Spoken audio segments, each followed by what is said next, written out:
সকাল সকাল উঠে আমি আর সুমিত চলে গেছিলাম আমাদের বন্ধুর দোকানে মাংস আনতে। স্টুডেন্টদের মারি না, কিন্তু পড়াশুনো না করলে কোনো ছাড় নেই।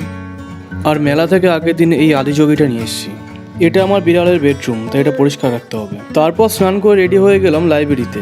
আজকে মনে হয় মহাবীরের পরে প্রথমবার লাইব্রেরিতে যাচ্ছি। অনেক দিন যাই না। আর এই যে আমাদের লাইব্রেরি, অনেক দিন পর লাইব্রেরিতে গেলাম। 3-4 ঘন্টা পড়াশোনা করে আর ভাল লাগছে না। ওদিকে 2টো বেজে গেছে বলে এবার বাড়ি। টেবিল কেন গোছানো থাকবে, সেই জন্য ওকে বললাম আগে টেবিল ছড়া, তারপর পড়তে বসবি। তারপর টেবিল ছড়িয়ে পড়তে বসেছে। আর এই যে ওর অস্ত্রপাতির কালেকশন। এদিকে আরেকজন পড়াশোনায় যত ভালো, শয়তানিতে তার থেকে বেশি ভালো। পড়াশোনা করে বলে কিছু বলি না। বাড়িতে এসে সঙ্গে সঙ্গে স্ট্রেচিং করে চলে গেলাম দৌড়াতে।